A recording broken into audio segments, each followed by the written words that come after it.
Telugu Desam party ఇప్పటికే ప్రకటించిన అభ్యర్థుల విషయంలో కొన్ని మార్పు చేర్పులకు పూనుకుంటోంది. తీవ్ర వ్యతిరేకత అభ్యర్థిగా ప్రకటించిన తర్వాత కూడా అక్కడ ఉన్నటువంటి విభేదాలను పరిష్కరించుకోవడంలో వాళ్ళు విఫలం చెందారని కావచ్చు, లేదా అక్కడ ఉన్న వాళ్ళు వీళ్ళకు సహకరించే పరిస్థితి ఖచ్చితంగా లేదు అని చెప్పి ఒక అభిప్రాయానికి వచ్చిన తర్వాత తెలుగుదేశం పార్టీ అధినేత చంద్రబాబు నాయుడు గారు కొన్ని నియోజకవర్గాల్లో అయితే మార్పు చేర్పులు ఖచ్చితంగా చేయబోతున్నారు. ఎప్పుడైతే ఆల్రెడీ ప్రకటించిన చోట్ల టీడీపీ మార్పు చేర్పులు చేయబోతుందో, అధికార వైఎస్ఆర్ కాంగ్రెస్ పార్టీ వైపు కూడా అటువంటి మార్పు చేర్పులు ఏవైనా చేసే అవకాశం ఉందా? జగన్మోహన్ రెడ్డి గారు ఇప్పటికే అన్ని నియోజకవర్గాల్లోనూ అభ్యర్థులను ప్రకటించేశారు కదా. నామినేషన్లు ఇచ్చేసరికి లేదా ఎన్నికలు సమీపించే కొద్దీ వైసీపీలో కూడా మార్పు చేర్పులు జరిగే అవకాశం ఎంత అనే ఒక డిస్కషన్ అయితే జరుగుతుంది. అసలు మార్పు చేర్పులు చేయాల్సిన అవసరం ఉందా, అవకాశం ఎంత అనుకుంటే డెఫినెట్లీ కొన్ని నియోజకవర్గాల్లో మార్పు చేర్పులు ఉంటాయా ఉండవా అనే కథ పక్కన పెడితే, ప్రస్తుతం ఉన్నటువంటి పరిస్థితులు, కొన్ని నియోజకవర్గాల్లో వైఎస్ఆర్ కాంగ్రెస్ పార్టీలో ప్రస్తుతం ఉన్నటువంటి విభేదాలు, అవి కనుక చక్కబెట్టుకోకపోతే నో డౌట్ వైసీపీ గెలుస్తుంది అనే ఆశ ఉన్న నియోజకవర్గాలు కూడా పువ్వుల్లో పెట్టి వాళ్ళు విపక్ష కూటమికి ఇచ్చే పరిస్థితి కొన్ని నియోజకవర్గాల్లో స్టిల్ ఈ సెకండ్కు కూడా ఉంది. ముమ్మాటికి నిజం. కొన్ని నియోజకవర్గాల్లో గ్రౌండ్ లెవెల్లో పరిస్థితి కనుక చూస్తే మనకు ఆశ్చర్యం అనిపిస్తుంది. ఇక్కడ విభేదాలు రాజ్యమేలుతూ ఉన్నా కనీసం వాటిని సరిదిద్దే విధంగా ఎందుకు వైసీపీ అధిష్టానం దృష్టి పెట్టలేదు అని చెప్పి చాలా ఆశ్చర్యం అనిపిస్తుంది. జగన్మోహన్ రెడ్డి గారికి ఆ నియోజకవర్గాల్లో ఉన్న పరిస్థితి నివేదిక రూపంలో ఇస్తున్న వాళ్ళు తప్పుగా ఇస్తున్నారా అని చెప్పే అనుమానం కూడా కలుగుతుంది. మరి జగన్మోహన్ రెడ్డి గారిని ఎందుకు మిస్లీడ్ చేస్తూ ఉన్నారు అని కొన్ని చోట్ల బేసిక్గా కొన్ని నియోజకవర్గాల్లో జగన్మోహన్ రెడ్డి గారు మార్పు చేర్పులకు శ్రీకారం చుట్టింది దేనికోసం? అక్కడ ఆల్రెడీ ఎమ్మెల్యేలుగా ఉన్న వాళ్ళ మీద వ్యతిరేకత ఉంది జనాల్లో అనేకంటే కూడా వైఎస్ఆర్ కాంగ్రెస్ పార్టీ శ్రేణుల్లోనే వ్యతిరేకత ఉంది అని, అక్కడికక్కడ సరే జనాల్లో వ్యతిరేకత ఉంది అనేది ఒక ఆస్పెక్ట్, అండ్ అదే సమయంలోనే వైఎస్ఆర్ కాంగ్రెస్ పార్టీ శ్రేణుల్లో కూడా కొన్ని వర్గాల్లో వ్యతిరేకత ఉంది. మళ్ళీ ఈ ఎమ్మెల్యేలనే కంటిన్యూ చేస్తే అదే పార్టీలో వర్గాలుగా ఉన్న వేరే వాళ్ళు సహకరించరేమో అనే ఉద్దేశంతో అభ్యర్థులను మార్చారు. సో ఈ వర్గానికి ఒక ఎక్స్ అనే నియోజకవర్గం తీసుకుందాం.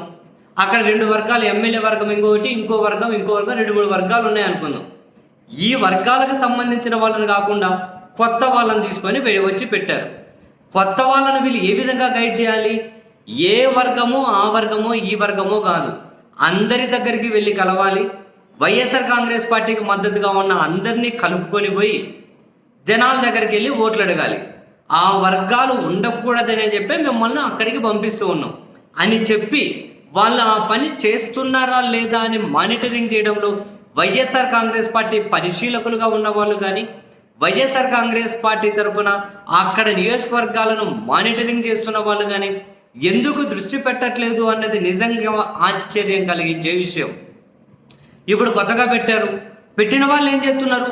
అక్కడికి 2-3 వర్గాలు ఉంటే ఏదో ఒక వర్గ నాయకుడిని పట్టుకొని, వర్గ నాయకుడు ఇన్ ద సెన్స్ ఒక వర్గానికి ఒక లీడర్ ఉంటాడు వైసీపీలోనే, ఆ లీడర్ను పట్టుకొని కొత్తగా పోయిన వాళ్ళు పూర్తిగా తనతోనే కలుసుకొని ప్రయాణం చేసుకుంటూ ఆయన ఎట్లా చెబితే ఆ విధంగానే అప్పటి వరకు వాళ్ళకు వ్యతిరేకంగా ఉన్నటువంటి వర్గాలు ఎవరైతే ఉంటారో వాళ్ళను పూర్తిగా నెగ్లెక్ట్ చేసేసి అసలు పట్టించుకోకుండా చివరికి వాళ్ళు తెలుగుదేశం పార్టీ కండువాలు కప్పుకునే పరిస్థితి వచ్చింది కొన్ని నియోజకవర్గాల్లో. అంటే మరి అక్కడ డేంజర్ బెల్స్ మోగుతున్నట్లు కాదా వైసీపీకి? అవి డేంజర్ బెల్స్ కాదా? ముమ్మాటికి డేంజర్ బెల్సే. పైపెచ్చు ఉమ్మడి అనంతపురం జిల్లాలో ఇలాగే మార్పు జరిగినటువంటి ఒక నియోజకవర్గం, అక్కడ అభ్యర్థి రాజకీయాలకే కొత్త, తాను అక్కడ ఆ నియోజకవర్గంలో ఉన్న వర్గాలన్నింటినీ కలుపుకొని పోయే క్రమంలో అలా కలుపుకొని పోలేక ఒక వర్గాన్ని పూర్తిగా నెగ్లెక్ట్ చేసేసి ఏ స్థాయిలో అంటే 30 సంవత్సరాల నుంచి రాజకీయాల్లో ఉన్న వాళ్ళను కూడా గాలికి వదిలేసి వైసీపీ కోసం పనిచేసే వాళ్ళను కలుపుకొని పోవడం కాదు కదా. అటువంటి వాళ్ళు సరే పార్టీ కోసం జగన్ కోసం మనమే కలిసి పనిచేద్దామని చెప్పి తన దగ్గరకు పోయినా కూడా వాళ్ళను పట్టించుకోకపోతే వాళ్ళు తీవ్ర అవమాన భారంతో పార్టీ మారిపోవాలి అని చెప్పి నిర్ణయం తీసుకుంటే చివరికి లేదు అలా వద్దు అని చెప్పి ఎవరో ఒకరు వాళ్ళను ప్రస్తుతానికైతే ఓదార్చి ఆ విధంగా వైసీపీలోనే కొనసాగేలా చేస్తున్నారు.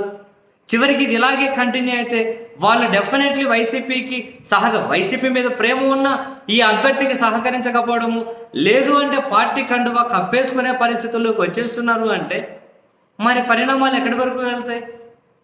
బేసిక్గా వీళ్ళందరినీ కలుపుకొనమనే కదా అవకాశం ఇచ్చింది.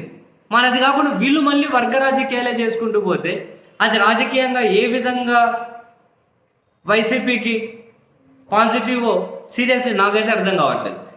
ఈ ఒక్క నియోజకవర్గం కాదు, చాలా చోట్ల వీళ్ళు ఏం చేయాల్సిన అక్కర్లే, వైసీపీలో ఉన్న వాళ్ళని గౌరవిస్తే చాలు.